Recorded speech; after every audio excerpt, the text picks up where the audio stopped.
Buenas tardes, profesor. Hoy día vamos a hablar sobre el laboratorio 4 que realizamos en el taller de electricidad sobre el alternador automotriz. Vamos a realizar estructuras de pruebas y diagnósticos. Vamos a realizar la prueba de diagnóstico entre la carcasa, bobina y el anillo. También medimos la continuidad entre la carcasa, bobina y el anillo rozante. Medimos la resistencia de la bobina, ¿no? Vemos las conexiones, si el rotor está en circuito en triángulo o en circuito estrella. Medimos el voltaje de los diodos también entre en el polarización de las puntas del multímetro entre el anodo y el cátodo, y saber si hay continuidad de voltaje y la regulación también de voltaje, ¿no? Que funciona más o menos para evitar que el alternador no se pase del voltaje pico que tiene, mayor de 14 voltios. Le paso la voz a mi compañero Jorge Julián Inastros.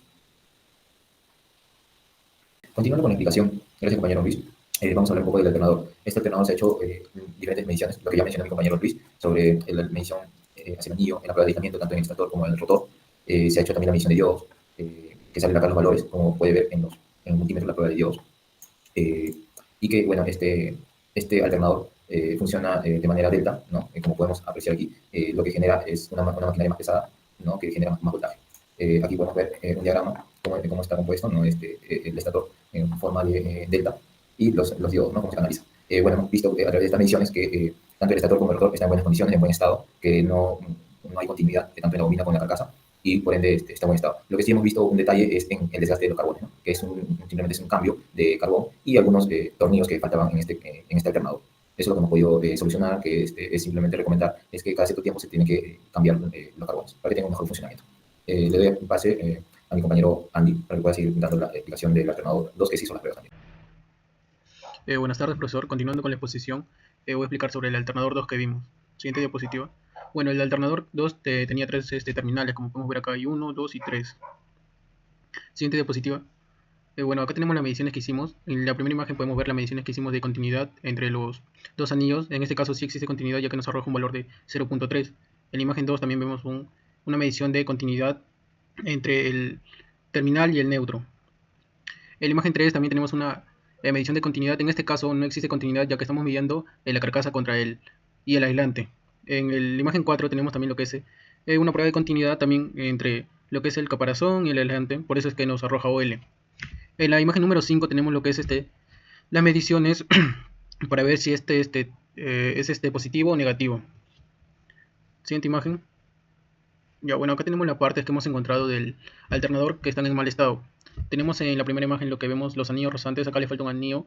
En este caso ya se recomendaría cambiar todo el rotor. En la segunda imagen también vemos que el eje está un poco desgastado.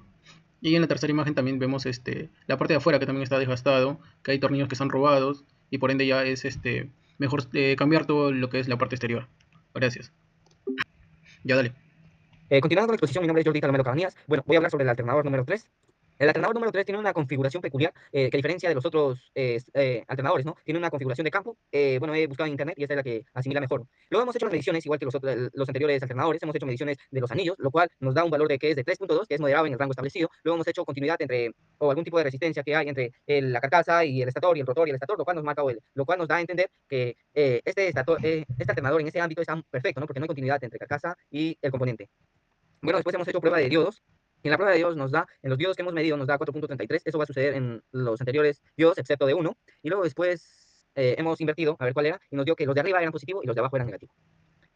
Bueno, después continuando con la exposición, vamos a ver partes en mal estado. Hemos reconocido partes en mal estado de este alternador, los cuales son uno de los diodos que ha estado haciendo falso contacto. Le hemos dado a conocer al profesor y nos ha dado una explicación, ¿no? Este alternador, este diodo puede suscitarse por muchos factores, ¿no? Otro dijo que también por cortocircuito, y bueno, ¿no? Después, ¿cómo podemos cambiar o cómo podemos mejorar para que este alternador esté en buen estado? Dijo el profe que cambiar solamente un diodo puede ser muy bueno, ¿no? Pero ¿qué tal si el otro diodo también ya está un poco dañado? Pues lo mejor y lo más factible es cambiar toda la placa para que el alternador trabaje en óptimas condiciones. Y eso nos da a entender también porque, mira, esta placa de diodos está un poco rota y bueno, cambiándole la placa, creo que el alternador puede funcionar bien porque hemos visto que no había continuidad de carcasa y el estator y el rotor, y luego después los diodos, cambiando la placa, creo que funciona muy bien. Bueno, continuamos con la exposición y vamos a ver el alternador número 4. Bueno, en este alternador no puedo decir mucho porque hemos visto varios efectos, ¿no? Uno es los pernos, otro la carcasa que está en mal estado y bueno, ya lo vamos a estar viendo en la explicación que voy a dar. Hemos visto o hemos buscado, ¿no? Cómo es que este alternador, que es de un Nissan, hace su comportamiento, ¿no? Y vemos que la gráfica nos da a entender cómo está oscilando respecto a una velocidad, ¿no? Esto es la configuración que llega a tener este alternador. Luego hemos hecho medición igual que otros y nos ha dado que no hay continuidad entre estator y carcasa o de rotor y carcasa. Luego hemos hecho prueba entre estos pequeños entradas o conectores que hay en el estator y nos dan valores moderados, que es 0.5, que está en buena condición, nos da a entender, ¿no? Luego hemos hecho prueba de diodos, los diodos también, hemos visto que los de arriba son positivos y los de abajo son negativos respecto al excitador, ¿no? Al cual miramos acá. Luego hemos visto componentes en mal estado. Como vuelvo a repetir, bueno, los componentes en mal estado es el anillo. Como vemos acá, están salidos, están que juegan estos anillos. Luego después había pernos que faltaban. Habían varios hilos de este estator sueltos, lo cual no es preferible que este alternador vuelva a usarse nuevamente, pero si se vuelve a usar, creo que sería factible cambiar todo de bobinado este alternador, ¿no? Lo cual sí hemos visto que sí se puede. Y bueno, la carcasa sí está para poder utilizar una buena limpiada, una buena lijada, y creo que sí funciona. Esto ha sido toda mi explicación. Gracias. En conclusiones, ya después de haber escuchado los comentarios de los compañeros en las posiciones sobre sus alternadores, tenemos que el alternador es clave en el sistema eléctrico automotriz, ¿no?